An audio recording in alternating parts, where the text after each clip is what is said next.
Again, I think part of it is that he's already spoken to both the President of Mexico and Prime Minister of Canada about his desire to renegotiate. And I think as he meets with both of these individuals over the next 30 days or so, that's going to be a topic.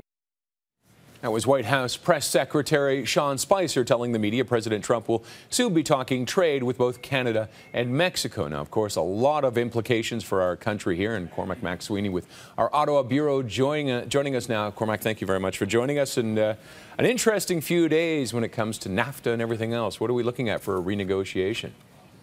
Well, we don't really know how this is all going to shake down, but we do know that over the next 30 days, President Trump is going to be speaking and meeting personally with Mexican President Enrique Peña Nieto and Prime Minister Justin Trudeau, and that's where they're going to get down to the real talks about where this is heading. We're waiting to see whether there is formal notice given about renegotiations. That hasn't happened yet from President Trump, but when that does happen, it can really shake down in two ways. One way, they do renegotiate NAFTA, and the target seems to be Mexico here, so we're expecting to see more trade barriers put on Mexico. The hope is Canada doesn't get hit and turn into collateral damage as a result of that. The other scenario is that Donald Trump isn't happy with what he sees out of Mexico, so he just pulls the plug on the whole trade agreement, and we go into a situation where Canada may have to try and negotiate another trade agreement with the U.S. To try and maintain what we currently have. What would that mean? Would we go back to the original free trade agreement, or is it everything's out the window now and it's Wild West? Well, again, it kind of comes down to how this all shakes out with Donald Trump. He's so unpredictable, it's not clear where this might head. But yes, we could revert back to that original free trade agreement before NAFTA, before Mexico was involved. But there's also a lot of talk right now out of the Trudeau camp and some Trump advisors that possibly we could be looking at maybe a NAFTA, a different looking NAFTA, but with some side deals being worked out with Canada to try and protect some of our interests. But there are a number of other things that the U.S. wants to work on as well. Country of origin, which could hurt our manufacturing sector if those standards are raised, but also looking at dispute settlement, two areas where the Trump's camp have said that they really want to focus on. Those are two areas that I think Canada would want to protect. So there might be a lot of give and take here, given what's going on. And we have heard some good news from officials from the states who were saying it's kind of business as usual with Canada. We're their trading partner, right? Yes.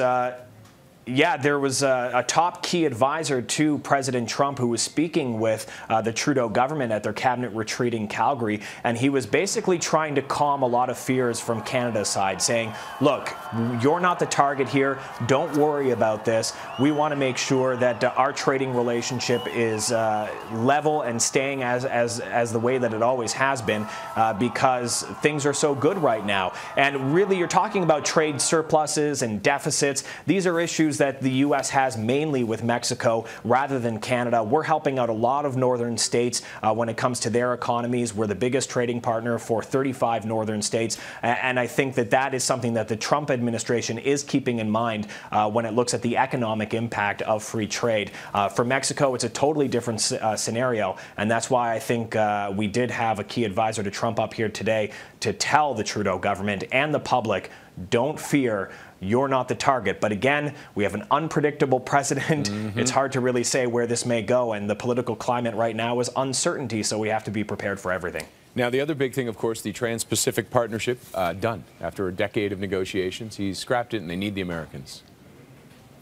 Yeah, the president signing that executive order today, and I immediately sent out a letter to the trade minister's office and sent that email asking, what does this really mean for us, for Canada? Is there any way out of this? But the answer came back in a very short email saying, without the United States, this deal cannot go through. And that comes down to rules that say that you need 85%, or you need a number of countries representing 85% of the population of all the countries involved.